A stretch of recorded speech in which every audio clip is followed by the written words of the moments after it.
What's up, y'all? Kelly Clarkson with Wayfair. My favorite thing about the holidays? Decking out my whole house. It's not a competition, but if it was, well, I'd win the season with Wayfair. Outdoor inflatable Santa? Got it on Wayfair. Trees, lights, and ornaments? Wayfair. Hosting must-haves like dining sets, beds, sheets, and towels? Wayfair. For everything in your style delivered with fast and free shipping, visit wayfair.com or the Wayfair app to win the season.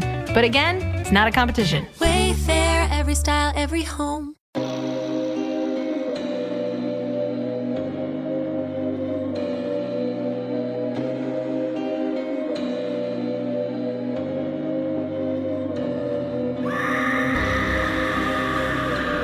Hello, kitties. This is your Domi, the Crypt Keeper, and you're listening to Slasher Radio.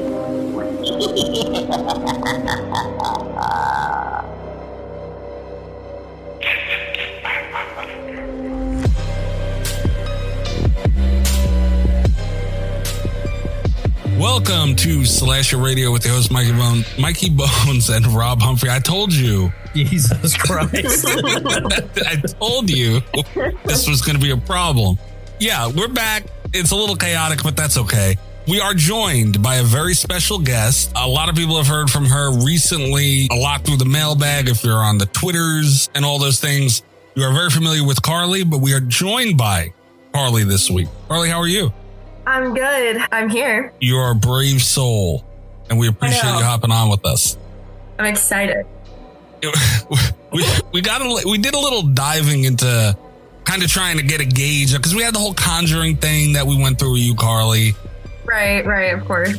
So we were trying to get a real gauge on Carly's horror consumption and her general interests among the genre. Patreon show is interesting. Easter egg as well. I feel like the 80s isn't too fair to judge all of my opinions off of. But yet here we are. That's probably true, but we had to pick a list. Right. No, of course. I'm not saying don't judge my taste too harshly yet. All right. Well, I will judge your taste on what we're going to be talking about tonight. I never stop judging everyone's taste. That's true, too. Obviously, you can see the title. We're talking about The Grudge. Excuse me. This is a Patreon show. I'm trying to go through the run of this show without going the fuck off on Tim, is what's happening right now. I went to Tim's. Tim has a Facebook group for his show, Dummies of Horror. And I always go into, it's one of the groups I always go to and post my sort of now watching posts, which you guys see on Twitter and stuff, I'm sure. I posted The Grudge, and then in parentheses next to it, though, I put now watching. In parentheses, I put because Tim's an asshole. And I tagged him in it, and I was hoping he would see that and feel some shame about what he's done. Good. I don't think it's worked, though, because he reacted to it with a laughing emoji. Son of a bitch. I wanted him to feel shame, and also because they mocked me on their show this week. Oh, yeah, you showed me that. Yeah. Okay, Tim, I'm all for that. Yeah, Carly, he had sent me a clip of Dummies of Horror. Tim was they were talking about Rob. Bravo on that one, Tim. What were they saying? They were making fun of his taste in horror, what he thinks about movies and how he rates them. Spot on. Accurate. I can't argue that. Bullshit. I know that was probably really hard for you, Rob. Yeah, it was traumatic. I'm sure. But the nonsense is going on here. Look, there's a lot of Patreon shit. Let's just get through that. I'm trying to be professional here, but Tim is creating a fucking thing. There's a lot going on that the listeners might not be aware of. But this is a Patreon show. We're forced to watch this movie. The patrons vote. There's one episode a month where they vote, and we come down to what we're going to watch. We have no control. Last year, a lot happened on the show with The Ring. And Rob, would you like to disclose the message that Tim sent you? Because any new listeners, we just go back and listen. The Ring nonsense. We were tortured by The Ring for a whole year on this show. And now, I don't know why, but Tim is trying to do it to us again. Yeah, so I sent Tim a message that said, "You're making me watch The Grudge." And then he said, "It's more for Mikey, but yes, I want to make The Grudge this year's Ring for you guys." Son of a bitch. And then I replied, "God damn it." And then he replied, "Love you." So there you go. Harley, can you believe this? That's really not good. I think I'm going to actually go ahead and bow out. You're here at the beginning of all this. Is the problem. I think if that's the case, this will be my one and only. I mean, I wouldn't blame you, to be honest with you. But the ring nonsense that we went through for a whole year with Chris, it one bit of the year on the slashies, like it was, it was bittersweet. And then look, I stand by the slashy. That was a good slash. I feel like that was a good slash. It was a good bit. And not a good bit, but his commitment to the bit. And right. It defined the year. Yeah. But the hell that we went through, the hell that Chris went through, he's a battered man from that war, dude. He's not the same. Yeah. No one came out of that a winner. As iconic as it was, now Tim is doing this. Do we know why he's doing this, Rob? Oh, yeah, because he's Tim. That's why he's doing it. This is just the way he is. See, he comes on and you think he's, everybody just thinks he's this nice Australian guy or whatever, but he's evil. I'm pretty sure of that. All right, look, Tim, I didn't do anything. I've done nothing but been nice, cordial, a gentleman, and I even went out and got Bundaboy, and all that stuff. Why you gotta do me like this? I feel like me and Tim should have come to an agreement on the side of something you would hate and I wouldn't. And that's what he could have went with. And Tim, there's still time to do that, is all I'm saying. Well, yeah, I don't know. I don't know what to tell you, man. This is the way the man behaves. Kind of seems like bit plagiarism. Oh, she just called him a biter. Yeah, she did. Oh, shit. Wow. You've been called out by Carly, Tim. Sorry, I'm calling it how I see it. Wrong card to pull. It's a good move right there. That's a chess move right there. All right. But before we go any further, too, we had a lot going on. Speaking of the Patreon, it's been so much. It's been a little chaotic. And I have to find a list because, well. Worth mentioning before we get away from Tim, which I'm sure we'll return to Tim later. But Dummies of Horror, check it out this week. They started a new thing that they're going to be doing for a long time now. It sounds like where they're going through different subgenres each episode and talking about one movie from that subgenre, but then sort of talking about the subgenre throughout it also. And I really like it. And you should listen to it anyway because they're funny guys and it's a great show. But I think this new thing they're doing is cool. Agreed. Yeah, Dummies of Horror is great. Despite what Tim is doing. See, Tim, look, we talk so nice to you, dude. Like, well, look, come on, man. Why are you doing this to us? God damn. Yes, go check out Dummies of Horror. All right. I had to regroup after that mentally. But we got a lot of stuff going on the Patreon. Just before we get to anything else, we got a drink roll call to get to. We got a mailbag to get to, which is kind of lengthy. And we got to talk about this damn movie. And we'll talk about all the movies that didn't make it this week as well. But we did have some people that joined the Patreon. Big shout out to Illyria got the hose, Rob. All right. Little Australian girl from down under. There's so many Australians going around. Speaking of Australians, Spyro, Mecha Spyro also, he joined in free tier. Sure. Now he's patron. Nice. Good job, Spyro. And a lot of Australians. We're big in Australia and Ohio, apparently. What is this algorithm? What do we do that appeals to Australians and people from Ohio? Surprisingly similar, I think. Australians and Ohioans. Kinda. Maybe. Think about it. Nate also rejoined the Patreon. Welcome aboard, Nate. Welcome back, Nate. Re-aboard. Yeah. Also, Mystic and Vivi also up their tier. So Vivi also got the hose, Rob. All right. Good job, Mystic and Vivi. Yes, and Mystic went up to, I think, the fucking tier 2. So, Mystic, we appreciate you guys, Vivi. You and your fish balls, we appreciate those as well. Nate and Illyria and Spyro, too. The community is growing. Although I'm going to have to ask Vivi to stop ruining our movie night. How does she ruin them? She's always picking terrible movies. She didn't pick this one. And I feel like she's voting for the wrong stuff. Like, we could have had the greatest movie night ever this week, and instead we watched whatever the fuck that dumb movie was Chris picked. You are a son of a bitch. Carly, every week we have the movie night in the Discord, and it's supposed to be a horror movie, and what were you trying to put up? Well, a couple of weeks ago, Smokey and the Bandit. Yeah. And he throws a fit when it's not listed for the vote.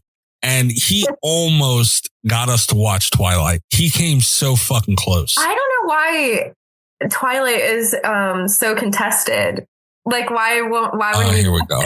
Because why would I watch Twilight? Why? Because it's so good. Maybe. You happy, Rob?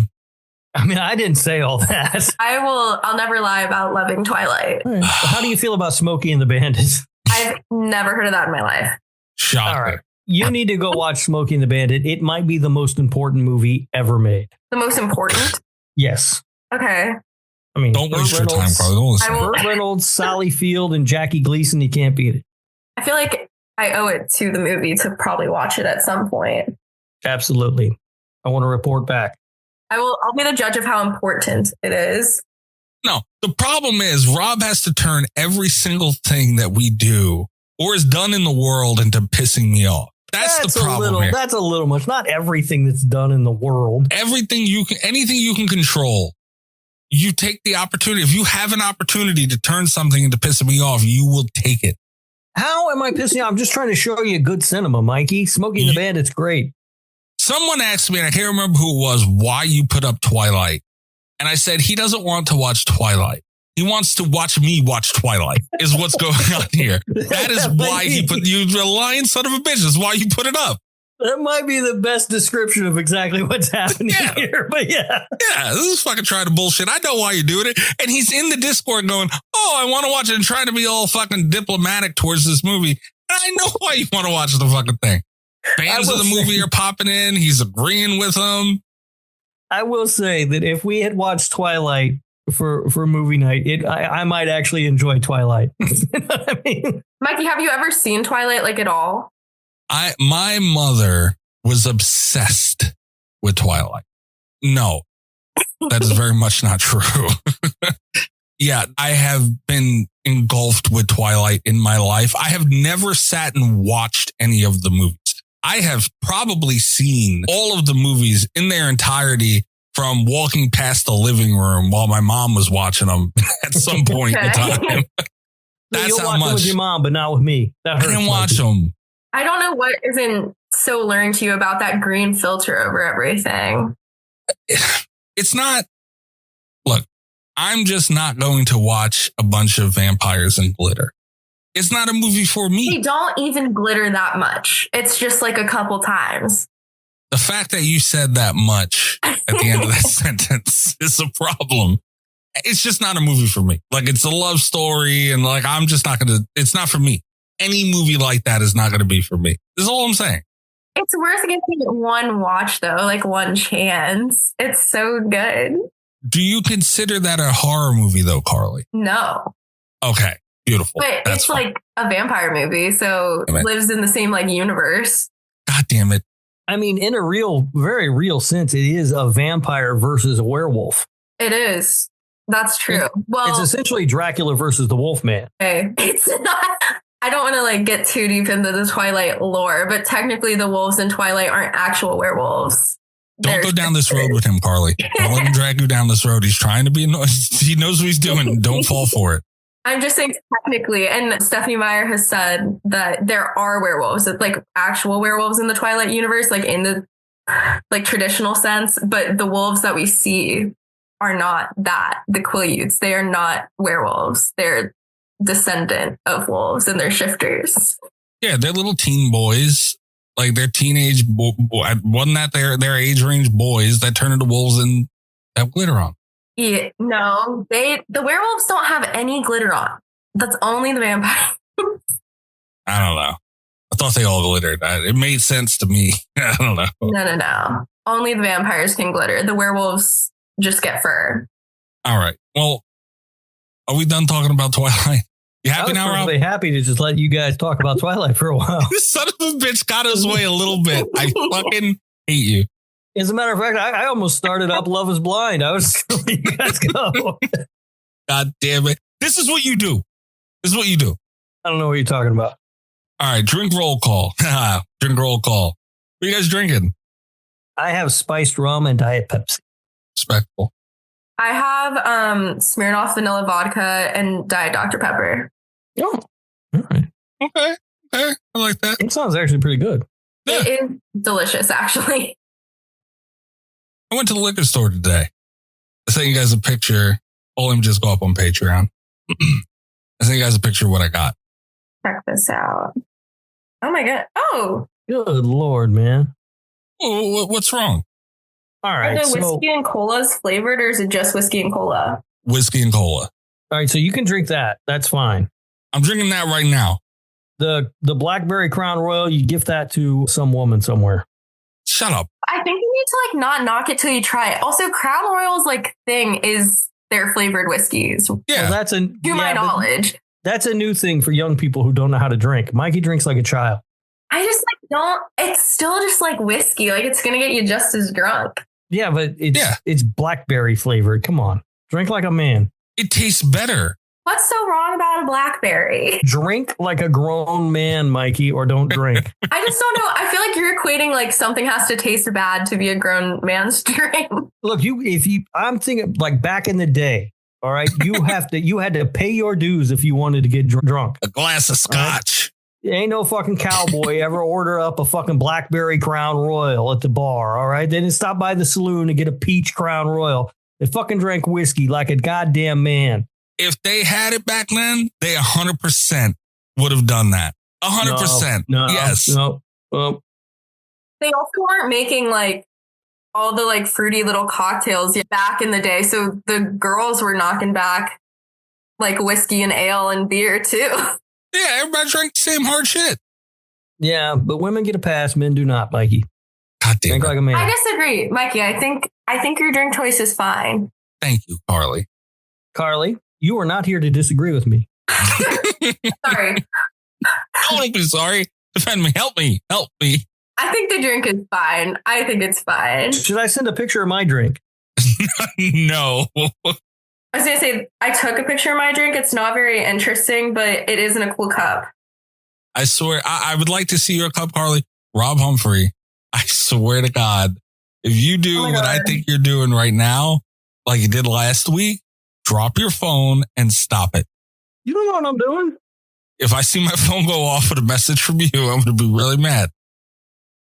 Anyway, what they were referring to, Rob's been giving me shit for weeks about my Blackberry Crown Royal. I did get a bottle of Blackberry Crown Royal from Liquor Store today, but I also am specifically drinking, which I'm very proud of and didn't even know existed. I'm was very excited to try, is Crown Royal in a can. Yeah, I've never seen Crown Royal in a can Yeah. like that. I do like a Crown of Cola is good, yeah. I'll tell you what, mate, that's what I'm saying. Straight Crown, straight Cola, and 7%. 7% is not bad. Rob Humphrey. I just hate whiskey. I can't really weigh in on this too much.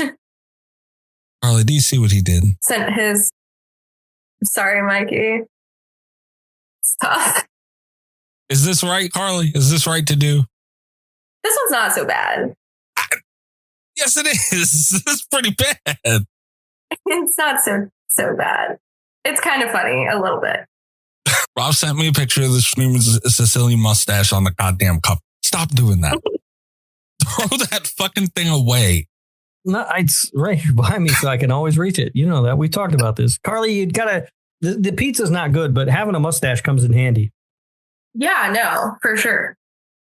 If you can go to the grocery store and just punch one out of the back of the cardboard and walk out with Not it, have to purchase the like frozen pizza. Yeah. that'd be the way to go.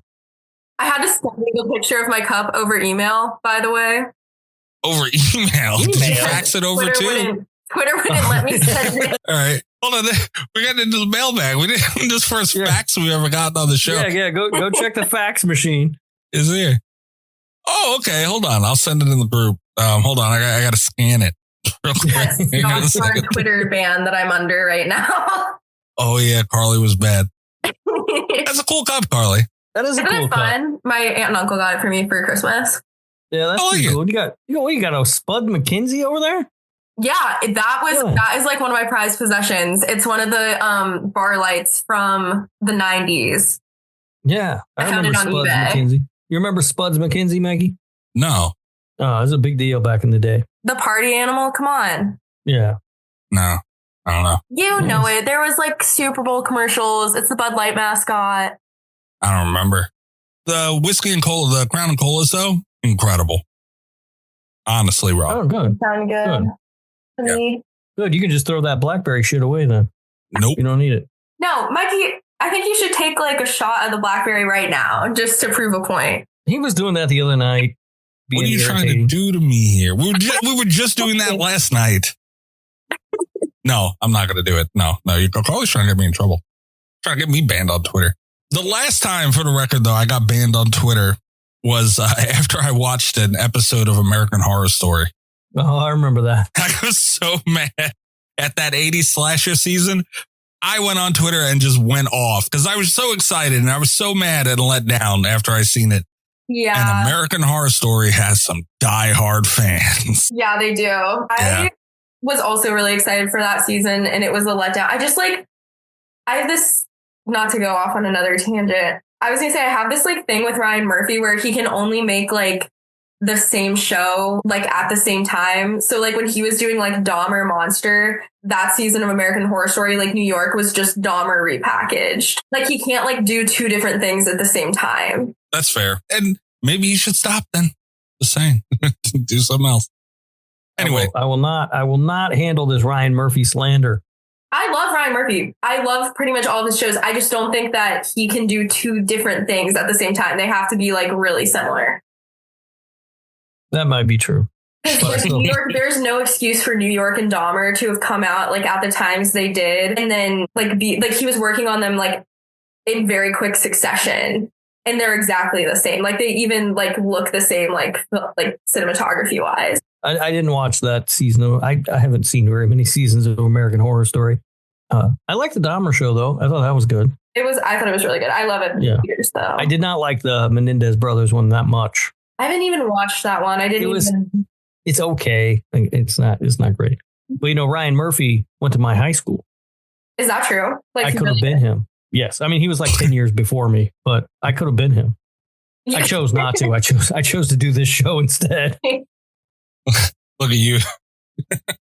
I'm directing multiple hit TV series. I decided I would be the co-host of Slasher Radio. Yeah. With a cardboard mustache on my pup. What a winner. I would have the cardboard mustache no matter what. Son of a bitch. All right. Is that it? I think that's it. All right. Mailbag 917-397-KILL. Trace the call. It's coming from inside the house. 917-397-5455. And leave a text message, voicemail for the show. Very popular way to get into the mailbag is the Patreon. I'm looking through so many tabs right now. Is the Patreon, patreon.com//radio. It is very busy over there. You guys are losing your minds. I don't know what's happening. There's storms brewing. I think I actually spurred that, like the activity in the comments. I wouldn't know anything about it because I don't have access to the Patreon. Do have access to the Patreon. Carly, you know what? We need you to be a mole. A mole and like figure out what the listeners are saying. Yeah, like just kind of get in there, talk to a couple people, blend in, act like you're one of them, and report back. I'll try my best. I'll start gathering some intel. Thank you. No bloopers aren't doing shit. Keep an eye on Tim's Australian ass over there. I don't know what he's doing. We don't know what's happening right now, but we need as much help as we can get on this one. We think we're trying to stop it before it starts, and it's already too late. After this episode, I'm going dark. I'll go undercover. Hell yeah! See, Rob, there you go. Yeah, text messages are read by Ghostface. All the messages are read by Ghostface, and the voicemails we play them, we discuss them. I haven't done a voicemail. Anyway, here we go. Hello, hosts and listeners.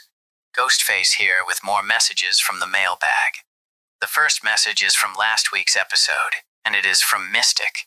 I prefer Jensen and Jared in Supernatural for sure, but it was fun seeing them in My Bloody Valentine 3D and Friday the 13th. Not the best horror movies I have ever seen, but fun watches nonetheless. I agree with Greg, they belong in the horror genre as opposed to romantic comedies. Okay. Well, if you're agreeing with Greg, you're already off to a bad start. And those boys don't belong acting in anything because they can't do it. Whoa. They should be... I like Supernatural. Bartenders at an Applebee's or something is more their speed. One of them is in like Gossip Girl or something. That's not true. Might have been a lie. The fact that I don't know what to do with that. If you tell me you did, you made it up. I'm like, I don't know. I didn't. I think he's in something along the lines of Gossip Girl. It might not be Gossip Girl. The tall one, Jared Padalecki is. I need you to refer to them by their appropriate names, which is either My Bloody Valentine or Friday the 13th, because I don't know the difference between the two. Friday the 13th is in like some like girly like sitcom drama show. I bet it was the Gilmore Girls. Everybody was in Gilmore Girls. I think that is what it is. That sounds a lot more correct than Gossip Girl or that one. You ever watch Gilmore Girls, Mikey? God, no. It is very funny, though, how quickly Carly picked up on Talking Rob right there. It was very good. Yeah, I need you to, I don't know the difference between the two. I just know neither one of them can act. I liked Supernatural. I watched like the first 12 seasons and then it was just too much, but I watched the seasons a lot. First 3 episodes, I think, and I was like, fuck this show. It's definitely a little cheesy. Yeah. A little cheesy. All right, next message. The next message is from last week's Patreon show, Daily Dead's 8 horror films that get too much hate list, and it is from Carly. You don't have to listen The to original Blair Witch Project is so good. It's one of the only movies that actually freaks me out. Wild statement from Greg. A movie that I think gets too much hate is Ma from 2019. I definitely think there are things that could be changed to make the movie better. But overall, I think Octavia Spencer's performance is incredible. Plus, the movie keeps me entertained and holds my attention. There's a lot of moments of just saying, "What the fuck?" out loud. I just never stopped talking, huh? I was going to say, why do you include a message from Carly on an episode where we have Carly? Because if we had anything to say about it, she can answer for it. It's a good time to do it. All right. It's the most fair way.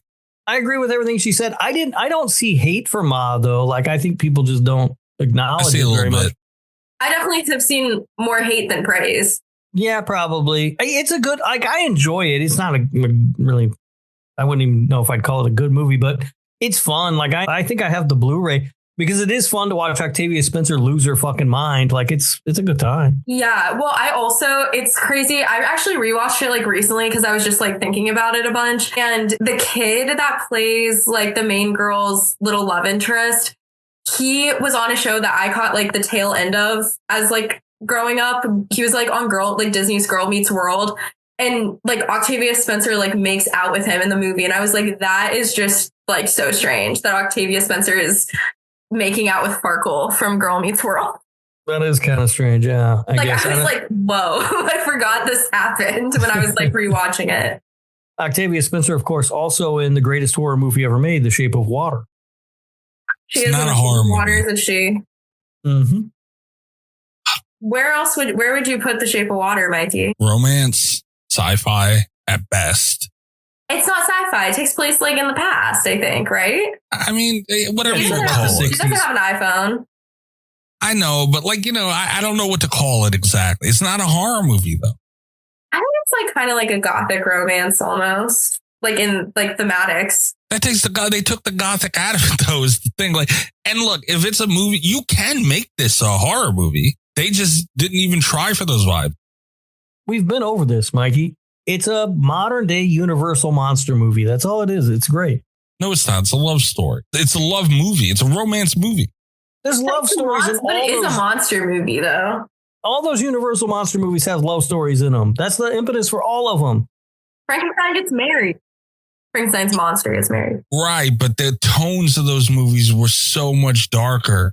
That's the thing. Like, the tones make such a difference. Then Godzilla's a horror movie. Godzilla never got no love story in it. It doesn't matter. They have the little girl in the movie.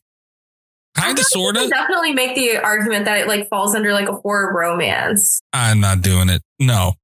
Damn it, Carly. Damn it.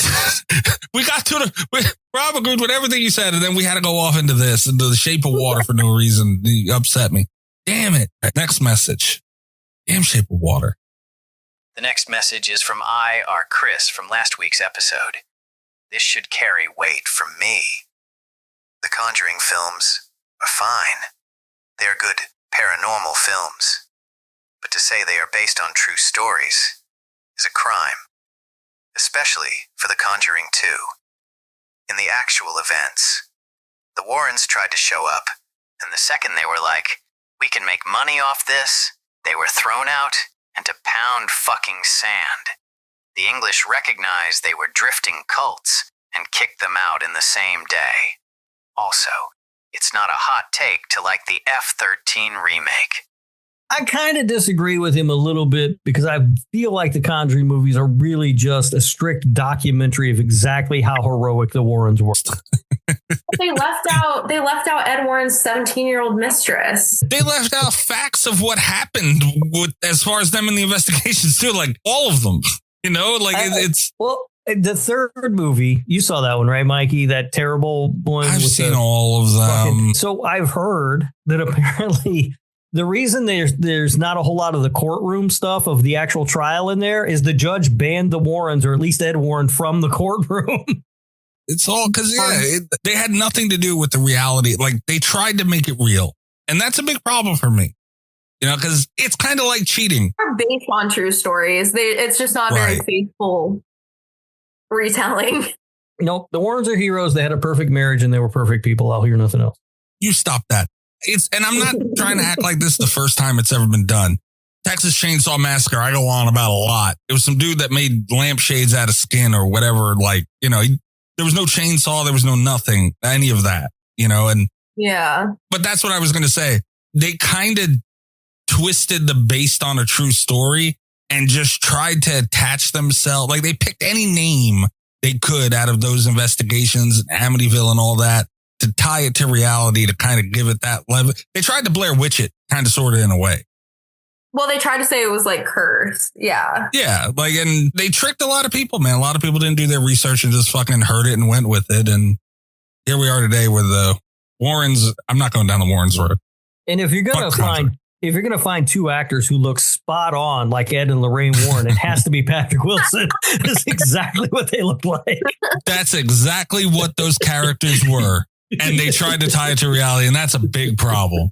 You know, especially when your movie's bad. But let's not forget about that. Those movies are bad. You guys are wrong.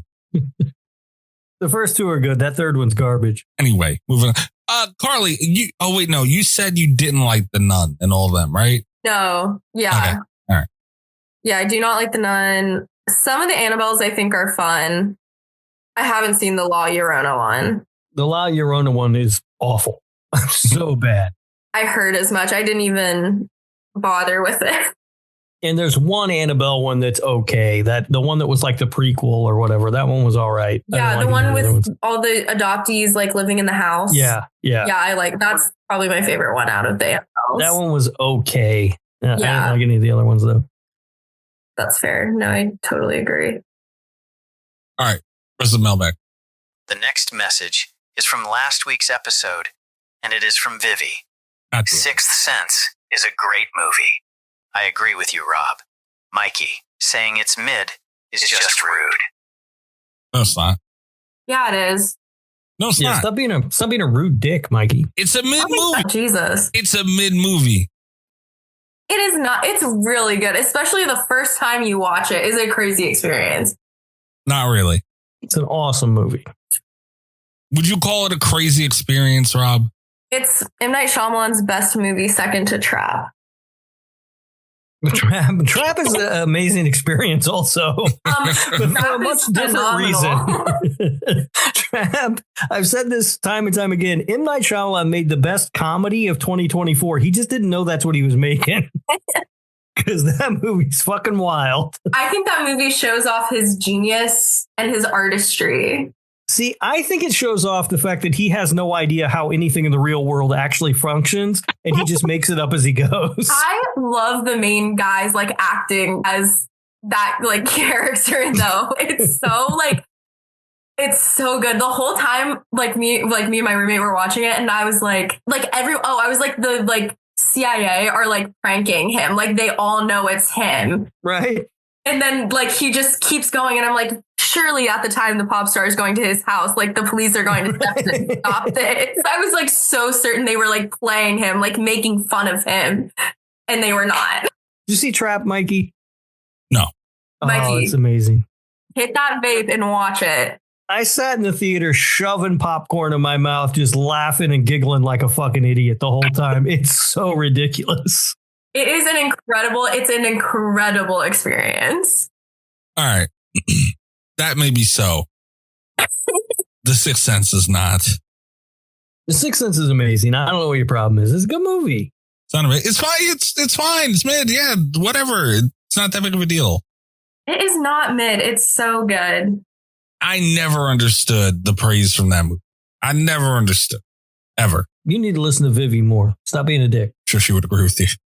All right. Next message. The next message is from last week's Easter egg on Patreon. Amber is sweet. Short message. That was from Mystic, by the way. That's nice. Oh, all right. I agree. Amber's very sweet. Yeah, Amber's sweet. I don't know what the hell that was in reference to or anything else, but okay. It was from the Easter egg post. So, just us bullshitting. So, all right. Just thought Amber was sweet. And you know what? Mystic, you're right. Yeah, you're correct. Yeah.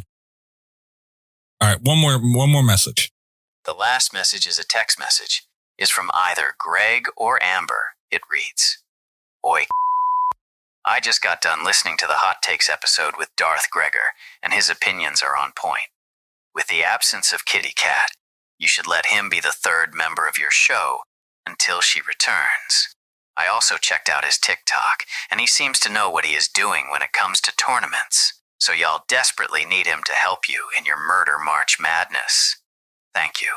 Goodbye. All right. Well, that answers the mystery. We got a bit of a Robger situation here, I think. Well, there you go. That answers the question. When it comes from the same number, it's hard to tell. All right. We're cooking up something for Murder Madness a little different. We're still working out the kinks. Murder Madness does start next week. So we're on brand here. Yep. Which means we will have those kinks worked out no later than next Saturday afternoon. Yep. So yeah, we're kind of sort of cooking on that. But yeah, last week's episode with Greg talking about hot takes was fun. That's a word. Yeah, it brought me joy. I wasn't aggravated at all when Greg was on. At least he's correct about Terrifier. Oh, Carly. I was going to hit the regular Greg button. But you just made my finger go over. Kick him in the dick. To anger. What? Would you bring that up? What's going on? I just feel like he needs to know there's camaraderie between Terrifier haters. That's bullshit. Okay, so wait a minute. Hold on. I don't remember our first interactions, and I could be wrong about Terrifier. You said they were fine. No, I said no. The third one is fine-ish. But you think they're that bad? I don't think they're good. But that bad. Greg calls them one of the biggest pieces of shits ever in the history of the world. He's that low on it. You agree with that? I don't think it's the worst horror movie ever made. I wouldn't go that far. I just dislike it a lot. That's fucked up. You gotta live with that. That's something you gotta live with. But me. I will concede that Lauren Levera and David Howard Thornton are great performers. I do think they do a really good job. Okay. And the effects, you don't think they're fun? You don't have a good time with them? They're fine. Damn. I have appreciation for what they do. I just hate the movie. Damn. Fucked up. That's just how it is. Thrown off by that a little bit. That's fucked up. I don't know why. I'm thrown off as to why you would have brought it up in the first place. Damn. The episode was brought up. I don't know. Damien Maffei said bait. That's really funny. I'm just sitting here listening because Carly's on fire. I'm just going to let her cook.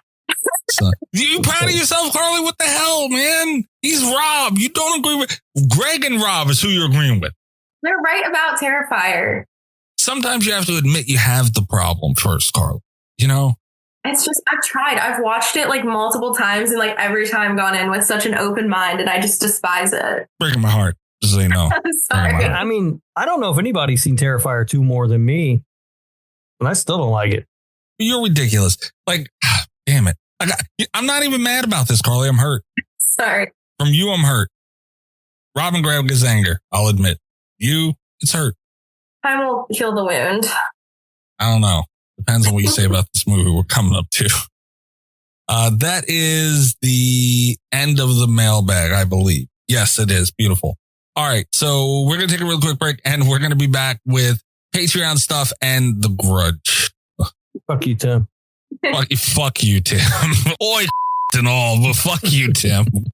Hey, what's up, y'all? Kelly Clarkson with Wayfair. My favorite thing about the holidays? Decking out my whole house. It's not a competition, but if it was, well, I'd win the season with Wayfair. Outdoor inflatable Santa? Got it on Wayfair. Trees, lights, and ornaments? Wayfair. Hosting must-haves like dining sets, beds, sheets, and towels? Wayfair. For everything in your style delivered with fast and free shipping, visit wayfair.com or the Wayfair app to win the season.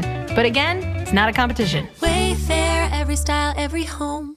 I always feel the pressure to find the perfect gift for my relatives. In this case, whether you're sending an unforgettable gift or treating yourself to everyday perfection, Omaha Steaks delivers the world's best steak experience. For me, I'm not just into steaks. I like all types of meat. That's why I'll usually get the Winter's Best Seller Pack. It comes with juicy fillets, chicken breast, pork chops, and even burgers. Omaha Steaks offers unrivaled quality and variety, and every bite is backed by their 100% guarantee. A family-owned company with over 100 years of experience in the meat industry. Save big on unforgettable gifts with Omaha Steaks. Visit omahasteaks.com for 50% off site-wide and earn an extra 20% off select favorites during their cyber sale. And for an extra $35 off, use promo code YUM at checkout. That's omahasteaks.com, promo code YUM at checkout. Terms apply. See site for details. Go to omahasteaks.com to get 50% off site-wide plus an extra 20% off select favorites and more limited-time deals during their cyber sale. And use promo code YUM at checkout for an extra $35 off. Minimum purchase may apply. See site for details. A big thanks to our advertiser, Omaha Steaks.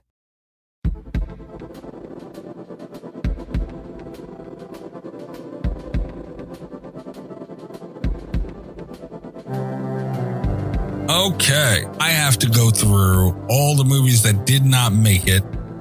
By the way, Patreon, the website itself, app, maybe if you use that, got a little bit of an upgrade too. So, Oh, it did. yeah, just some like the banner. It changed the banner and kind of cleaned up the tiers and stuff a little bit. So also free, you get a free week, I think, free week trial on there as well. So take advantage of that. Rob, you do not know how to work Patreon? I don't have access to the Patreon. You do have access to Patreon. Here we go. Movies that did not make it. Let's start off with this. And I made an executive decision here. And Rob, you can get mad at me all you want because I feel like I'm about to argue with you. I feel like Carly's might finally back me up. First movie that was submitted that did not make it this week, and I left it off the voting. What? Was Barbie from 2023. Why would you leave that off the voting? Because it's not a horror movie. We've been over this before. Barbie is a story about the horrors of the patriarchy, Mikey. No, they help. if Barbie won, we might not have had to watch The Grudge. That's fair. But still, it's not a horror, but like, stop. It's not a horror movie. And also Barbie's amazing, so I would gladly watch it I was going to again. say, it's a great movie. Be that as it may, I'm sure it is, but it's not a horror movie is the thing. Who nominated Barbie? Leah. You know what, Leah? I'm coming around on you all of a sudden. Damn it, Leah. I'm the one yelling it. What the hell? And then she had the nerve to post on the voting for it. What the fuck?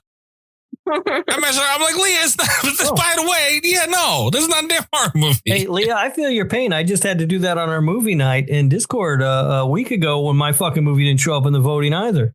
Smokey and the Bandit is also not a horror movie. But it is the greatest or the most important film ever made. Again, be that as it may, it's not a horror movie. God damn it. Next one was from Spyro, and it was Infinity Pool. 2023? That's a fucking awesome movie. Yeah, it's really good. Yeah. He said a movie that he still cannot stop thinking about. Yeah, that's a really good one. Better than The Grudge. Yeah. Yes, yeah. As a matter of fact, I'm interested in seeing any of these choices are worse than The Grudge. That's what I'm interested in seeing right now. And also, the Spyro, another Australian, man. All right, mark that down. Yeah, I did. It was worth it. Spyro's cool as hell, man. I gotta give him an old. What was next? Oh, next was from Carly, and it was Death Game, 1977. An awesome movie. The fuck is that? I never heard of that. It is so good. I wanted it to win so bad, actually, because I would love to talk about it. All right. Well, what is it about? I've never heard of it either. So without like giving away too much, it's about these like two runaway girls, and they go to this like rich guy's house, and his wife is out of town and his kids are out of town, and just like shit hits the fan. It's really good. Sounds interesting. Pretty generic concept, which is, couldn't mean nothing. Not but a generic movie, and the performances are really good. Fair. Yeah. I mean, doesn't mean anything really, but it depends on how they do it. Good concept, fun, could do a lot with it. But did they fuck it up? I don't think they fucked it up. I think it's a really, really good movie. Yeah, well, I'll be the judge of that. Let me know what you think when you watch it. I think it's just, the performances like make it, because they're just so good and the girls are like so unhinged, but I got a lot of other stuff to watch. Oh God. All right. Next movie that didn't make it was from Mystic, and it was The Hollow from 2004. I don't know if I've seen this. That's a good question. I've never even heard of it. I don't know if I watched that one or not either. What year? 2004. Looks like a Headless Horseman kind of thing. Oh yeah, no, I've never seen this. Lord, look at that art. Looks like a piece of junk. No, it doesn't look the strongest, but also might not mean anything. Well, it's got Nick Carter in it. Oh God. And Judge Reinhold. What the fuck is this movie? I don't know. Next movie that did not make it is from Greg, and it's Bodies, Bodies, Bodies. Of course it's Bodies, Bodies, Bodies. I would have loved for that to win, honestly. I was holding out hope. I had fingers crossed. People have gone down this road before with really just hoping and not letting go. And sometimes it works, and sometimes they just get tired of it. Let's see what happens here first. I feel like it's going to end with Greg eventually getting this on the goddamn show. It has At one time, it became a bit. I'm going to start campaigning for Bodies, Bodies on Greg's. You just said you were going undercover for us, man. No, don't make us watch that. What's your problem with Bodies, Bodies, Bodies? I think it's fun. Well, it's not good. That's the problem with it. Yeah, Pete Davidson. Did you see he's spending like hundreds of thousands of dollars to have his tattoos lasered off because he had the world's worst tattoos? He looks like Mormon now, kind of. Well, it doesn't seem to matter for him, does it? That's not. He still had tattoos in the SNL 50, which was weird. So I was like, his stuff must have been pre-recorded. Well, it takes a while too. When you go in to have them lasered off, it doesn't happen. Like you have to go back repeatedly for multiple seconds. All right, next movie that didn't make it is Amber's Raccoon from 2024 that she put up with. Amber, why? Oh, I wish that would have won. That's a fucking masterpiece of a film. I was so relieved, actually, when The Grudge pulled ahead of that. Have you seen Raccoon, Carly? No, I just didn't want to watch it, though. It's very good. It is about a raccoon who gets high on crack and murders people. What's wrong with that? Did that come out before or after? Well, it would have been after Cocaine Bear. We've seen animals on drugs. Yeah, but we saw a bear on cocaine. We did not see a raccoon on crack. And I wish we didn't. I've unfortunately seen. It was good, Mikey. We had fun watching that movie. That was a good time. No, we did not. That movie sucked. It was awful. The only positive thing out of that was I had watched it semi-recently. I wouldn't have to watch it again. So you would have watched it again. No, I would not have watched it again. Yes, you would have. Why? Because it wasn't that recently. It was recently enough. It wasn't within a month, and that's always been sort of the rules within a month. It wasn't within a month. You got to have a couple months break. You forget a movie after 2-3 months. I forget a movie after 2-3 weeks sometimes. Did you forget Crack within 2-3 months? I mean, I wouldn't know well enough to sit down and talk about it without rewatching it. Oh, I can sit down and talk about it. I still remember the things that pissed me off about that movie. I am very well versed to talk about that right now. But it didn't win. So, and plus, I would have just sat there and tore it apart. Like, I could do that for however long. That's fine. But it didn't win. The next one is Nate. His movie pick, not to make Rob happy here, is Hellbound Hellraiser 2. I like it. I wish it would have won. I don't like that one at all. Like the first one is okay. Like the first one is an okay movie. It's just way overhyped. And that all the sequels are bad after that, I think. I would have been pretty indifferent about watching that one. Yeah, fair enough. Next one, we got two more that didn't make it, is The Black Coat's Daughter in 2015. That was from Vivi Blair. Yeah, Oz Perkins movie that confused the shit out of me. I've only seen it one time. It's like it has. It's not told in a linear fashion, and it has two actresses who look exactly the same, playing two different characters, and it's very confusing because you don't know where you are in time or which actress or character you're with at any given time. I don't think I've ever even heard of it. I hadn't either. I mean, people love it. I didn't. I was confused. I didn't know what was happening. Check it out. All right. Also, Illyria had joined the Patreon. It was like I think when voting had already started, or it was like about to or something. And she had mentioned that she was going to put this movie up too, but Vivi had done it already. Okay. Yeah. So also worth mentioning too, the little Australian girl, Illyria, she's been threatening me with movie picks, Rob, on Discord. Really? Yeah. This might bode one way or another for one or both of us, maybe. So, all right. We'll see how it goes. Just want to you see where we are. We're so battered. It's like, fuck. All right. Another thing to worry about. It was like the easiest way to get you guys. Like, there's nothing we can do about it. We just got to sit and take it and try and navigate the best we can. I just wanted to let you know that was on the radar. All right. Might want to be a little nicer. I mean, I'm kind of a dick to her, but she expects me to be a dick to her. Maybe you should be a little nicer to her. No, I think she likes me. Everybody likes me. I'm a likable guy. Hold on a second. I got to just navigate real quick. Bullshit. All right. The last one that did not make it, the last movie that did not make it for this month's Patreon pick is EYERCHRIS. See, I just moved away from that folder and now I got to go back into it. Hell of a deal. Laid to Rest 2. Thank God it wasn't that. Have you seen 2, Carly? Yeah. I saw it. I remember nothing about it. It felt like I was watching it for like 6 hours when I watched it. It was so like, What'd you think of the first one though? The first Laid to Rest. The first one was better than the second one for sure. The first one was like, I felt like it like looked pretty good. Like it like looked good for like it's 2000s, right? 2000 slasher. Yeah, something like that. And like, I thought the killer looked kind of cool and I thought the performances were fine, but it was like also I felt like it was paced kind of like slow. Yeah. Like, even though I felt like there was like a lot of kills and there was like a lot going on, somehow it felt like it like was drawn out. Yeah. And that they could have left at any fucking point. Yeah, I did. Also, I was like, who cares if there's like not a ton of gas in the car? Just get to a gas station. Get out of there. Then worry about it. Yeah. Yeah, I was going to say, even if you get miles away and then you have to keep going on foot, like, just leave. Yeah. What are you going to do? It's better than here? Motherfucker's a machine. It's better than the guy that's trying to murder you every building. All right. The movie that did make it, though, is from Tim, and it's The Grudge. This is very unfortunate timing.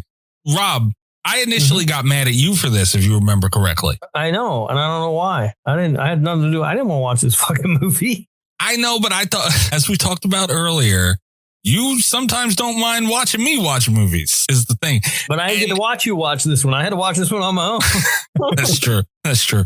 But I thought, because conveniently, when this was put up, was like a day or two after we recorded. It was 2 days after we recorded, which means the Patreon stuff wasn't out yet. So I had just mentioned that like one of the worst movies that you could make me watch is The Grudge. And I was like, there's no way Tim could have heard me say that yet. Rob fucking told him. So I thought you were behind this. All right. First of all, Tim and I aren't friends like that. Tim will plot against me just as quickly as he will you. Understood. I don't doubt it, but I'm just saying, I thought that's what you were helping him out with. No. Yeah. No. And also, Tim genuinely likes this movie. Wild. Yeah. He really thinks this movie's scary. Surely not. Yeah, so that we mentioned earlier, Tim is threatening us to make this a bit like the Ring shit was for us last year. But either way, we'll cross that bridge when we get to it. But he's making us watch it now, so we got to deal with it right now. This was the American Grudge, is what we watched, Tim. The American Grudge that's still in Tokyo. Somehow, yeah.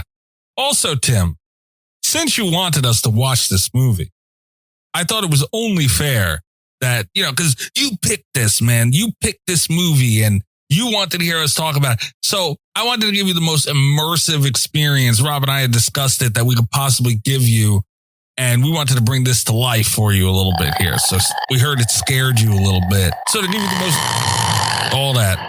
to give you the most realistic experience, we'll play that for you every now and then for you to hear, buddy. That's what you get. It's a little bit, but it's something.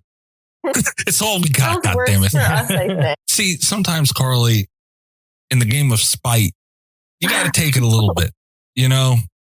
Right, I hope that scared him. Opening thoughts on The Grudge. Anybody want to go first? So I hadn't seen this movie since it was in the theater. Like, I hated it coming out of the theater, and I never planned on ever watching it again, but here we are. And I knew I was in trouble when I pressed start and I saw the Ghost House Productions logo. We've talked about this before. Produced by Sam Raimi almost never equals a good movie. Directed by Sam Raimi, excellent movie probably. Produced by Sam Raimi, a nightmare. This one was no exception. This movie is just, my son came in and watched a little bit of it with me and he got up to leave and he said, this is a stupid movie, although it has terrifying music. And he's right about that. If there's one highlight in this movie, it is the score. I did enjoy that. I'm not going to have a whole lot of flowers for this movie, though. I may have just shot my wad right there. I don't know. This was not a fun experience watching this movie. It's not scary. And it's not good. And as we talked about last week with Greg, I think J-horror and these American J-horror remakes just aren't for me. Like, I don't like them. Yeah. Yeah, I haven't actually seen this version of The Grudge. I saw the one that came out like in the 2010s that actually took place in America, I think. Yeah, that one's bad too. Yeah, not good. But that was my only like reference for The Grudge. And this one with the opening scene, like where he so like casually just flips off the balcony, I was like, that's kind of creepy. Maybe this will be like okay. And then it's obviously started rolling downhill. I did take a note about that scene where he flips himself over the balcony. I was thinking about like his wife who's sitting there watching him do it. And I was like, that would wake you the fuck up, right? Yeah. Like you just woke up and you're all kind of groggy. And like, God, I got to get like 3 cups of coffee before I get going today. Holy shit, I'm awake. You know? Yeah. Well, she was also, it was crazy because she was kind of being like flirty because she was like, oh, why'd you leave the bed so early? Or you're up early or whatever. And then he just like looks back and then looks out the balcony and just like tumbles over it. Yeah, that could give you a complex, I would think. I would definitely have some sort of complex. Yeah. Yeah. Therapy would be needed. I would have to talk that through with somebody. You know, it's weird enough. I noted that too. And I noted even before that where, you know, they have all this stuff coming up in the beginning. And one of the quotes in there was actually very strong. And you could do so much with going into a paranormal movie about The Grudge, which is, you know, kind of a curse and all that stuff behind it, because this is a remake. And obviously we have to take Ju-on and all those things into consideration because that's what it's based off of. They American movied it up to like, you know, be marketable. And they put that green film all over the fucking thing. And it's supposed to make a lot of money because The Ring made a lot of money. Yeah, this movie sucked. But the quote, when someone dies in a grip of powerful rage, a curse is born. That's so strong. And I was like, man, you know, having seen The Grudge and knowing what it is and what it's supposed to be and the concept of it, you could do so much pulling off of that. Like, that's genius to use. And that opening scene with the balcony, I was like, that is some crazy shit right there. And it was done so like, it was so simple. There wasn't a lot said. The cinematography wasn't crazy. It kind of looked, you know, quote, real, you know, like a real situation. I was like, dude, how did the movie so bad start so strong? You know, and it's just clutter entirely. The one note I took about the quote at the beginning, because they show that in text on the screen, they didn't need that. Because later, the fucking detective says exactly the same thing. Like, why put it on the screen now? When we don't need that information, we get it from the detective when he says the exact same thing later in the movie when we actually need that information. It was a weird choice. I mean, I'm sure they went into it thinking people looked into it, the Grudge and the original and everything. Like, I don't think they were presenting this as, you know, anything new. Kind of like The Ring. The Ring didn't, and when it hit in America, they really didn't harken back to the original too much. They kind of tried to make it their own thing. I mean, if I remember correctly, I was however old when The Ring came out, but that's what I remember. And they embraced that. I know fuck all about Ju-on. I've never even seen it. Me either. I refuse to. Yeah, me either. Speaking of the ring and all that stuff, and obviously it's been talked about a lot lately, and compared to a lot, I looked up looking for a poster of this thing for an image, and I looked up the Grudge something, and the first image that came up on Google Images is Samara. Yeah, and like everybody knows how this was pretty much the next cash cow from Jay Horror to come over after the success of the ring. I had someone stream tabbed and not muted, and they came back to their computer, and it scared the shit out of me. Anyway, yeah. So where was I going with that? Yeah, it's just it didn't. These movies aren't it, man. Like it's just between the two with the ring, I would give it to the ring over the Grudge by far, because at least they did Samara well. My biggest issue with this movie and why it fails as hard as it does is I just can't be scared of a bluish green little boy. All right. First of all, don't disrespect Cat Ghost like that. Cat Ghost has made a return. He's made a return to the show after a long absence. Yes. I actually had the exact opposite note, Mikey. One of the things I was going to say in my wrap up is, as much as I dislike this movie, it is better than The Ring. No, it's not. The Ring was, and I called it this on the episode. The Ring was research the movie. It was fucking boring. Nothing was happening. This was boring too. I wasn't bored in this movie. I never got bored. There's one brief research thing where she Googles something or punches it into Yahoo News or whatever the fuck was happening at the time. Huh. But that's the only research we see in the movie. This movie is moving forward. It's just stupid. Like, it's not boring. It's just dumb. Like, the things they think are scary in this movie aren't. They're mostly just kind of funny. Well, hold on. I want to get Carly's thoughts on that. But speaking of scary, Tim, are you still listening, Tim? Tim, it's a roller coaster. Carly, do you agree with Rob on that? Were you bored? I was bored. Thank you. Yeah, I thought it, like how I said earlier about whichever movie I brought up that I felt like I was watching for 6 hours. That is also how I felt like this. I felt like it was on for so long. More bored than if you were watching The Ring, which is just watching Naomi Watts read things. Yeah. Yeah. I like Naomi Watts and I'll watch her do just about anything, but that movie is boring. I think that like this one just pissed me off so bad. Like I think at least like The Ring is more interesting to me. I disagree. And again, I don't think this is a good movie, but I enjoyed it more than The Ring. Like it's a low fucking bar to get over. Right. But at least this one is moving forward. I like the structure of this movie and how it sort of branches off and we see sort of things happening from different perspectives and things. There are a few things that I did like about this movie. Most of it sucked. The biggest failing of this movie, like I said, is that it thinks it's being scary and it's just making me laugh because it's so stupid. Yeah, I mean, the sound that terrifies scary. Tim, they do that about 1,000 times in the movie and it stops being even remotely creepy and it's just funny and then annoying. The attempts at jump scares when things just jump up are laughably bad. They're hardly even jump scares because like at least 10 seconds before exactly what you're going to see. Yeah. Yeah. They're really bad attempts at jump scares in this movie, but I think sort of fundamentally it's better than The Ring. And I think that they had something that they could have worked with to maybe make a good movie. It's just not, they didn't execute it right.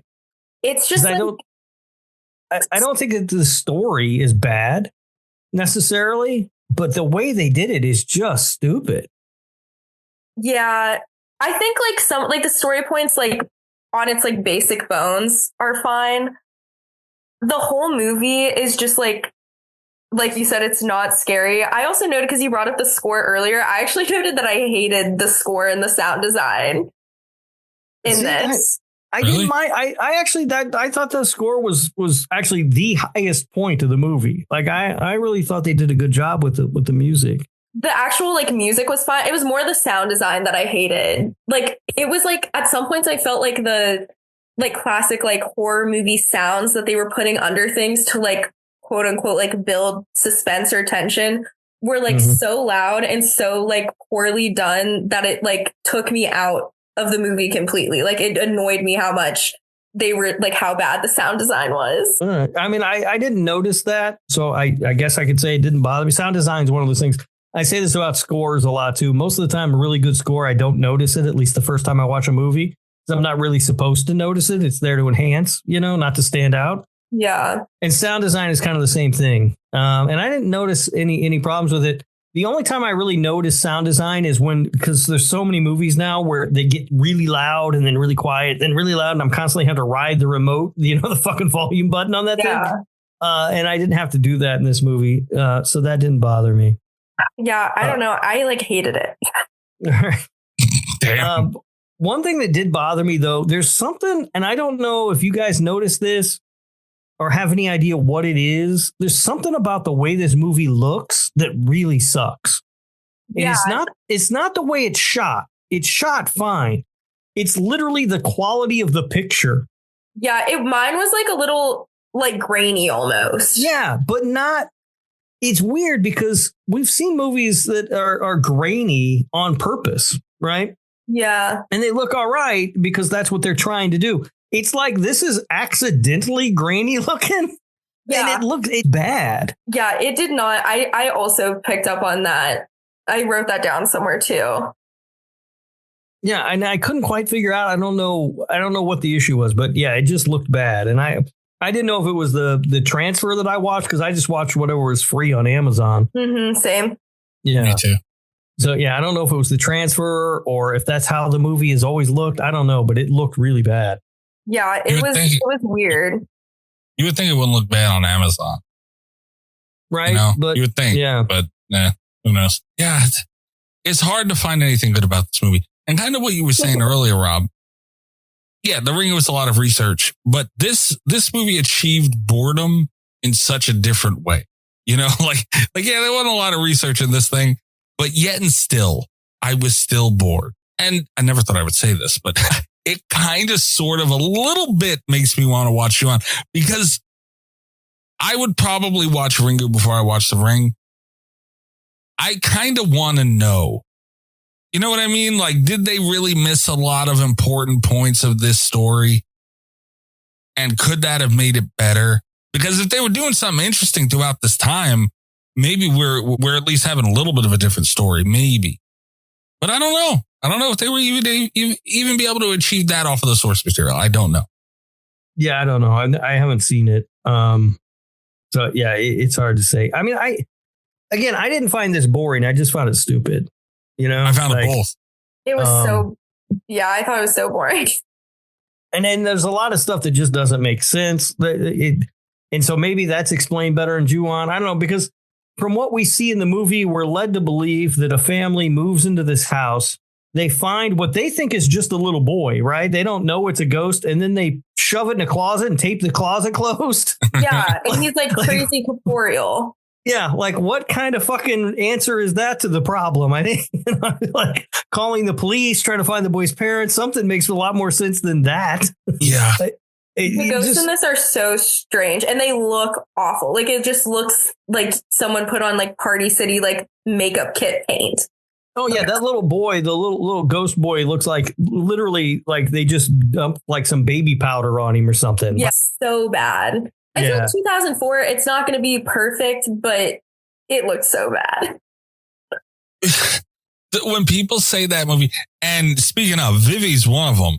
It's like, oh, The Grudge is scary, and it scared me when I watched. She watched it with me today in Discord. Even she was like, this is not as scary as I remember. And I'm like, yeah, dude, like, I don't know how you thought it was scary at all, but I don't see how an adult, like, okay, if you're looking back and you've seen this at whatever age, and Vivi's like my age, so it's not like she could have seen it too young. You know what I mean? So looking back to then, understandable, fine, but I don't know how a grown adult can watch this and say it's scary. I don't understand from the sound. I get it. I've heard it. It's fucking dumb. I don't want to hear it. It's stupid. It's not scary. It's more funny than anything in the world. But the ghost meows, Mike. The ghost does meow. The little boy ghost meows. So fucking stupid. So now we're looking at dumb, boring, and not scary, like comically not scary. And not even in like the, comedy horror, Winnie the Pooh, Blood and Honey, like those type of things. Not even in that kind of vein. Like we think this is scary kind of thing. Like, what? Yeah. So now, what are we sitting with now? I don't get it. Not And a story much. that makes no sense. Yeah, Well- it's not a good movie. And I think this is one of those movies that people, because a lot of people heap praise on this movie still. And I think those are a lot of people who watched this when they were teenagers and thought it was really scary and haven't seen it since. You know what I mean? How? I was Like, gonna I say, feel like if I was 16 and I watched this, it might freak me out a little bit. But now it's just like goofy. Even Yeah, then, it shouldn't creep you out at 16. Even then. no, I could see some, like, 15, No. 16-year-old kid watching it and being creeped out by it. But, I cannot. but certainly I'm not bothered by it at all. I wasn't bothered by it when it came out. There's just so much wrong with it. I wanted to see something real quick. Not to keep comparing the two, but oh wow, that's actually interesting. The Grudge. I just looked it up on Rotten Tomatoes. Fuck Rotten Tomatoes, for the record. Like, it's not like I'm sitting here acting like they're, but it's just for curiosity. The tomato meter on this thing is 40%. Popcorn meter is 46. Popcorn meter is the Audience. audience score, right? And that's still too high. It's lower than I thought it would be. Yeah, that actually is lower than I expected it to be, because I do hear people say that they really like this movie. And I don't like, I disagree with you guys about it being boring, but I still don't think it's good either way, boring or not. It's just not good. Yeah. No. But listen to this discrepancy. I looked up The Ring just to be fair. And it's hard to, as far as like the content of the movies, I'm not comparing the two, but for how they were brought over, the marketing purposes and the time frame is, a pretty good bar to set them both at. But these two movies will forever be linked. Yeah. Right. Like, it's just because the sort of the American J horror remakes, and these are sort of the first like two big ones that came out. Like, yeah, they're forever linked. They even had the Ring versus the Grudge movie. Yeah. Which we had to watch. Yeah. Sudoku versus Cat Ghost. Kayako and the little boy and oh my god, what's the girl from Samar? They're all the same like type of ghost in Japanese like fiction too, right? That too. They're like onryos. Yeah. I thought so. Pretty much. Okay. Fuck, I don't know. I'm no anthropologist over here. I don't know.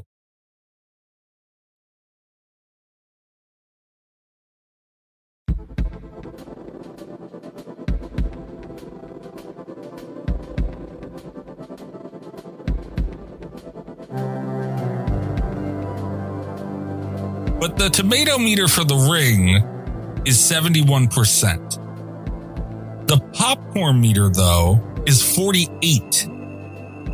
Is that was higher than The Grudge? By 2%. The Grudge was 46. So audiences are around the same area with this thing. Yeah. They're Which is definitely like weird. comparable. Yeah, but it's also like, have we seen, I mean, I'm sure it's not the largest range, but that's a pretty big range between 71% and 48. Like, that's very interesting. At least it's a big, yeah. Yeah.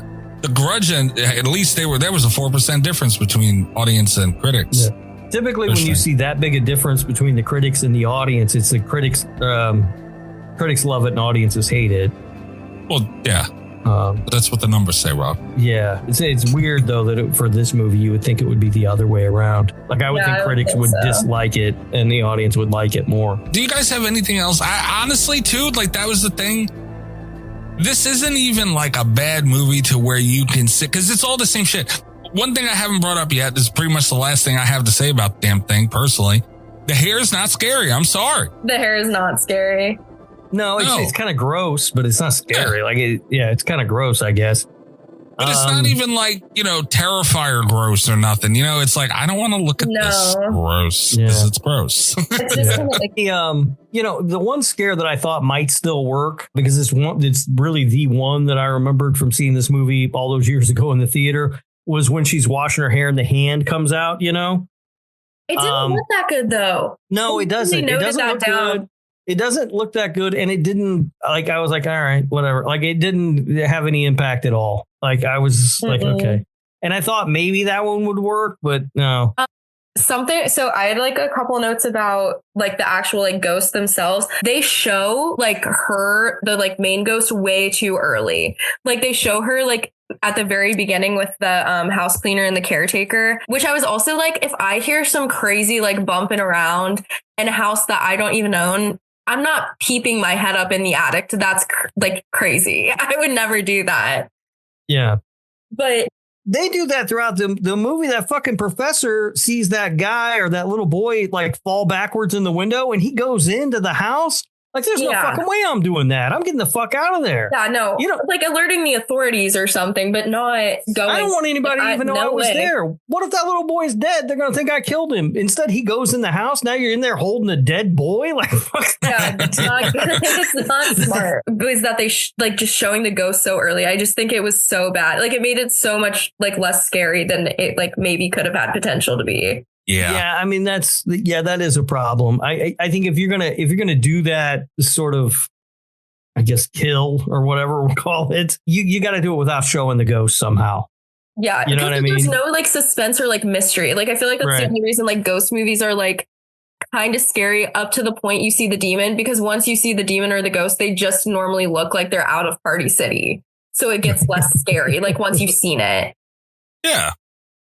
And the suspense that you build up internally in your own head for it, you know, like it's just the unknown is like scary. That's like such an easy, like one of the easiest tactics to use in horror. Yeah. And they just like intentionally don't do it at all. Like there's no like, oh God, like what is in the house? Yeah.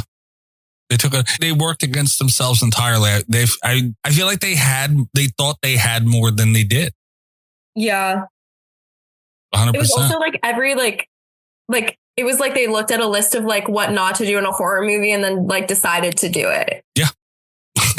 In creating a horror movie on top of it too. Yeah. Great point. Yeah. Real quick though, I did think the hand thing looked good though. Honestly, really? It looked good to me. Like, yeah. It wasn't like impactful. Like I almost like could have missed it. I thought it was subtle enough. And that's kind of what made it a little creepy to me. Because it's like you almost couldn't tell if it was in her head or like, you know, like it just looked so. I liked it. I don't think it was impactful as far as like, you know, because it was talked about a lot when the movie came out. You know, it was. I think that was one of the posters or something for it, wasn't it? Yeah, that's what I was going to say. When I think of The Grudge, I think of like the black hair and then like the hand coming out of the back of the head. Yeah. Yeah. Like that was. So I don't think it was, you know, it's not that good. But I think it looked pretty good considering how awful everything else looked. Honestly, like that was the best they did. It just like, I feel like when I pictured that scene or like saw screen caps of it, like growing up, it looked so much cooler than it was. And then I saw it on screen and I was like, that, like, I could have just completely forgotten about it. Yeah. I mean, I'm not going to argue it too much. Like, it wasn't that good to where, you know, I could sit and fucking trumpet it or anything. Well, yeah, that's all I did. Do you guys have anything else to mention about The Grudge? I do have one more thing about Kayako that like really bothered me. Okay. Who was that? I hate when she's the female ghost. So like the mom ghost. Okay. I hate when like a ghost or like a demon like in a movie doesn't really have like any like rules that they operate within, like in their universe, like where like if it's a certain type of haunting, like the ghost has to only be like in that location, like a residual haunting or like a poltergeist or like the really violent ones. But like Kayako and her son, like from all we know, they're not demons. They're just like ghosts of like people that used to be alive, and they can like attach themselves to people. Like they show up in her office and that like pissed me off because I was like, Kayako doesn't have like any like universal like rules that like her existence would have to like operate under. You're right. There is a strong lack of rules for this movie. And that is something, especially in a supernatural movie, that you need to establish. I need to know what this entity, whatever it is, can do, what they can't do. And at some point, I need to learn how you defeat them. And I don't think we learned any of that in this movie. Not at all. Well, that's what I was going to say. Like, if something was like actually that powerful, then like everyone in the world, like the world would be over if there were things this powerful that existed and could kill people. So it just like doesn't make sense. Like it made me like so mad. Like when she showed up in the office, killing people in the house. Okay, whatever. But like the showing up in like the sister's office and stuff, I was like, so like, what does like Kayako operate under? So that ticks me off. It's hard to. This movie cannot be summed up easily. The downfalls of it, like it's just never ending. It's never ending. Was anybody impressed by any performance or anything given this? Like, it's all kind of bland, right? It was all like lackluster. Yeah. Like, I don't think anyone was like, I don't think anybody was bad, but nobody like stands out as having done anything spectacular with their performance or anything. Like, no one was winning any awards. Yeah. Anything going on in there. It just exists. And there's talent in the cast, right? I mean, Bill Pullman's in there. Michelle Gellar's she's Sarah Michelle Gellar, right. But she's there. She can do good work sometimes, I guess. But nobody's doing anything special in this movie. It just kind of exists. Yeah, I also know why the movie was all like they did the remake and it was all like white people, but the whole every time they would introduce a character, I was like, why are all these white people in Tokyo and why are all these white people going to the same house? Right, there were so many white people in Tokyo. I was like, what is going on? Because she was just in a grad program, but then she's has to volunteer. I was like, you're having to do so much explaining as to why all these white people are in Tokyo, where if you just sort of cast Japanese American actors and just have them speak English, it would then I wouldn't have to think about why are all these white people ending up at this one house in Japan. And that's the weirdest part, man. Because they, like I said, they seem to embrace that, the Ring happened and everything, but we're a real J horror movie and we're just making an American one. But they embrace that so much. And for them to drop the ball in those areas like they did was so weird to see. Those are the things you should get right. Those are the no-brainers. Yeah. That's where you start. That's the foundation. And you fucked that up. And it just went from there, honestly. I don't know. Very, very weird movie, but it does show you how far the film industry will go to try and just push something out to make money. And this is a cash grab, is what it was, essentially. Yeah. Absolutely. Yeah. All right, Rob, you worked really hard on gathering the facts for this thing, right? Diligently worked very hard to find some trivia on this movie. Yeah. Hold on. Real quick, I got to make sure Tim is still listening. Tim, are you excited to hear the facts about this terrifying movie, Tim? Okay, sorry, Rob. Budget's estimated at $10 million. Worldwide gross $187.2 million. Damn. Yeah, they made a fuck ton of money. Yeah. That is crazy. It is sad to report there is no Danza in this movie. God, fuck you. Why?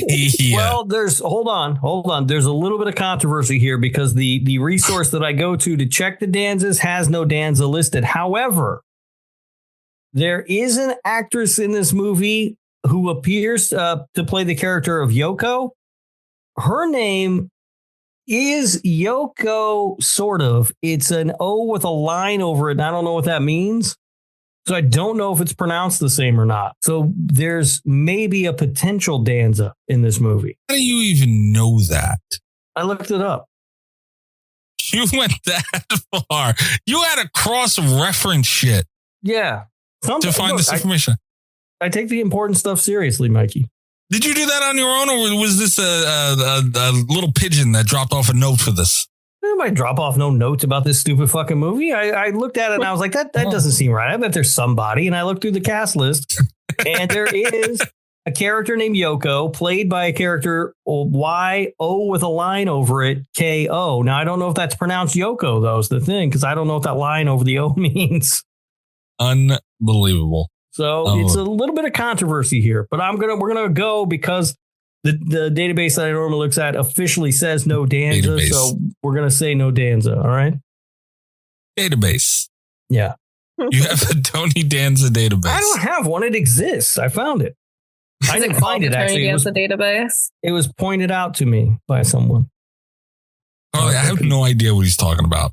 I have no fucking clue. It took me a while to figure out what the Danza meant. And then at one point you said explicitly that it was when an actor plays a character with their same name. And I was like, that makes so much sense. Yeah. It took me a few times. Tony has to play the character named Tony in everything. But yeah, but there's a website that catalogs all this stuff for different movies, Mikey. And it was pointed out to me by a concerned listener. All right. Are you ready to move on?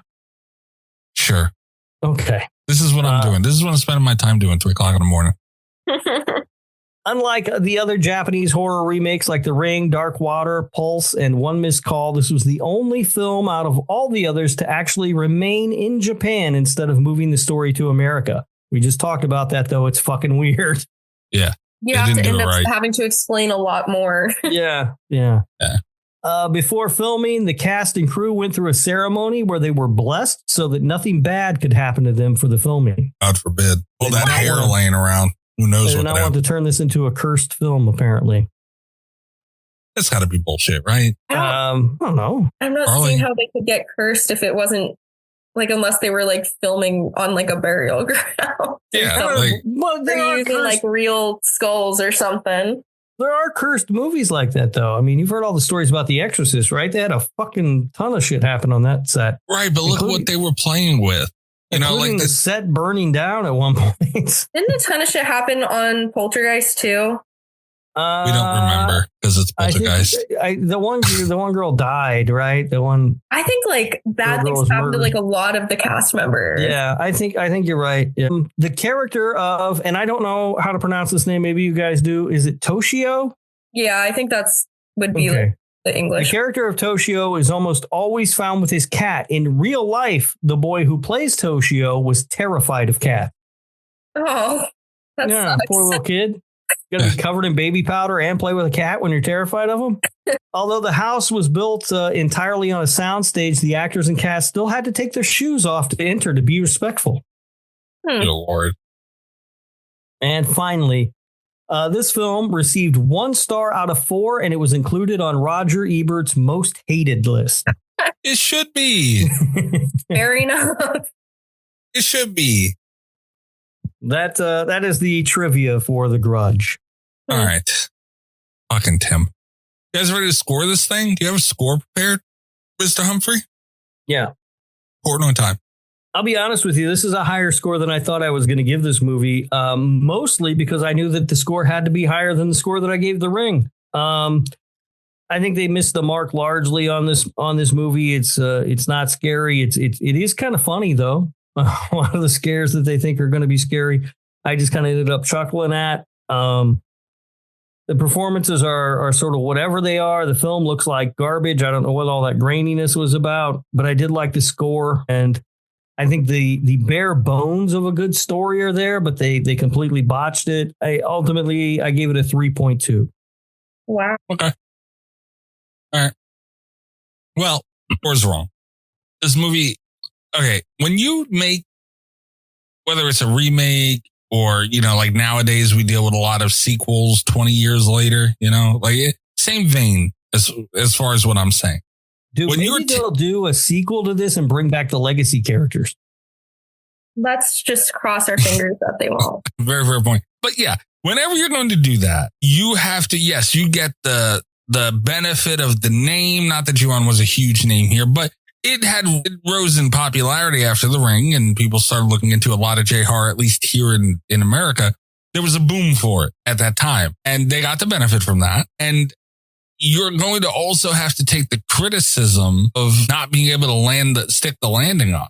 You have to, I feel like that has to weigh heavily because you got a lot of benefits that weighed heavily towards you on this. And especially since this was a full-on fucking cash grab, in my opinion, I don't feel bad giving them that burden. So, you didn't hit the mark with carrying on the name of a franchise because I feel like you probably made it worse. I don't feel like Ju-on could be worse than this by a lot of miles, And the fact that it's an original story gives it a little credit to, or at least, the first film to do it. Yeah. And it was just bad. It wasn't scary. When you have your antagonist of the film joke, appearance wise, I can't give you really much of anything. This is a 1, and I give it a 1 because they did have work was put into the movie. Like it was a high budget movie. A lot of work went into behind the scenes of this thing. Cinematography for its time wasn't horrid, even though it looked weird. But jobs were done well in certain areas, and I don't want to give it a 0, but here we are at a fucking 1. That's what The Grudge gets. I hate these fucking movies. This is like, I know I give a lot of shit to a lot of movies on this show. I fucking hate these Grudge movies. I'm not going to lie. Honestly, it's, I don't know what I hate more, the Grudge movies or the Conjuring. Honestly, not to dig that back up. Definitely better than this. The way to find out might be, Mikey, if we watch all the Grudge movies and watch all the Conjuring movies, and we can compare. Why do you say things like that? Have the Conjuring and the Grudge go band for band. No, let's not do that. No. But yeah, 1, man. I know it's a rookie round number, but look, that's where I'm at. Carly, you have a score prepared for The Grudge. Yes. I mean, everything said, obviously I loved it. No, I mentioned earlier, I felt like it was super boring. And for that reason, it felt like it was on for like 6 hours. Like I felt like I was like, this movie is never going to end. The ghosts obviously look terrible. They introduced them way too early. There's no like building of suspense. I hated the sound design, but I did think the opening scene was kind of its saving grace. Cause if it could have kept that like eeriness and like ambiance up, it might have actually been at least creepy. But I gave it a 2.3. Damn. Rob loves The Grudge. I'm the biggest Grudge fan in the house. You are. Yeah, I was actually really shocked when you said that. I thought you were going to go really low. It's very rare that I have the highest score on a movie. It just doesn't seem to happen that often. And it is kind of astonishing that I have the highest score on The Grudge. And when you do, you're usually wrong. That is not true. I frankly didn't think I was going to hate it so much. I was going in with a pretty open mind. I mean, look, okay, I can't say that I wouldn't. I'm going to be honest here. I knew I was going to be in for a miserable time. I just knew it. Like, I hate these movies. I fucking hate them. I've seen them a bunch of times. They're like, I knew where I was going to stand, and I wasn't wrong. Like, and honestly, there's always when I go in watching it for the show. I do enjoy watching movies when we don't have to talk about it on here a lot, because I got to pay attention to things. But like, yeah, there's at least ways in this movie for me to think differently about a certain aspect, like maybe the effects, maybe the story, maybe, something. I could find something, because you do go into these, especially knowing you hate them, trying to have some type of, positivity somewhere. You're looking for it. Nothing, man. Nothing. That shower scene, that was it. That's all I had the whole movie. Gave it all I had. It was not good. I was like going into it really like open. Like I was like, I don't know if I'm going to like it or hate it or it's going to be okay. And it did not turn out well. No, it did not. No, it did not. I don't know what you guys are talking about. I loved it. It was brilliant, actually. I think probably on the rewatch, a lot of things are going to click. Yeah. The rewatch? Yeah. I might watch it again tomorrow, thinking it deserves another chance. Doing that all on your own, homegirl. What's the final score on this one? Yeah, I was going to say this one just squeaked by Slasher Radio approval, which is a 7.5. This one, The Grudge, totals out a 2.2. So close. So close. So close. It was just right there.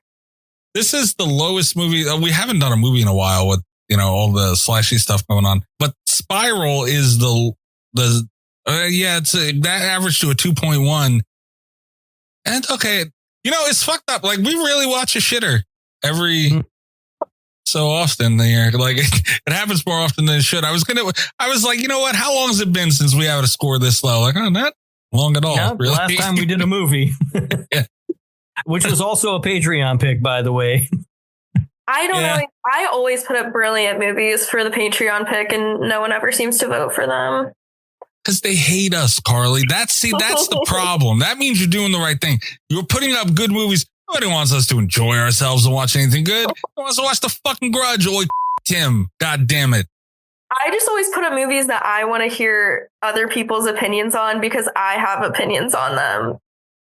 I wish more people were like you. Share. I do wish more people were like you, Carly. Thank you. Yeah. I wish everybody was like me. Holy shit, would we be in for something? It got my mouth. All right, patreon.com/Slasher Radio. Tier starting at $3 a month.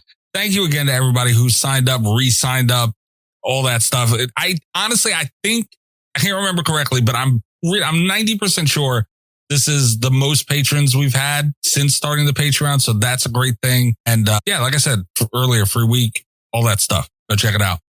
Next week is the no, not the slashes. Next week starts Murder Madness tournament. We're going to be doing it for 4 weeks. We're, like I said earlier, we're cooking up something. We haven't quite finalized it yet, but we do have a little bit of a twist to Murder Madness this year. Should be interesting. A lot of people are going to get mad at us. It's just what's going to happen. That's every year when we do the fucking tournament. Yeah. People get mad. Honestly, it's every week when we record this fucking show, but it seems to intensify every year when we do the tournament. What's scary too is now the ability to comment directly on the episodes is really going to spice up our Patreon, the mailbag from the patrons, I think, coming up. It's better than our iTunes review. We had someone in our iTunes review once, Carly, bitching about a Murder Madness pick. Like it goes that deep, apparently. Oh, sorry. Yeah. You must have done something really wrong because I've never felt emboldened enough to have to leave an iTunes review on anything.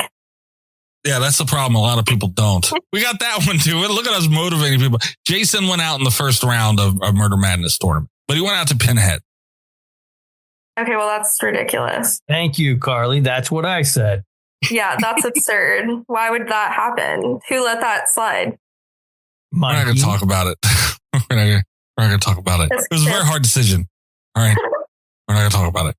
All right. Yeah. So that's going on. Starting next week, that's going to be a 3 to 4 week thing, maybe a 4 week thing.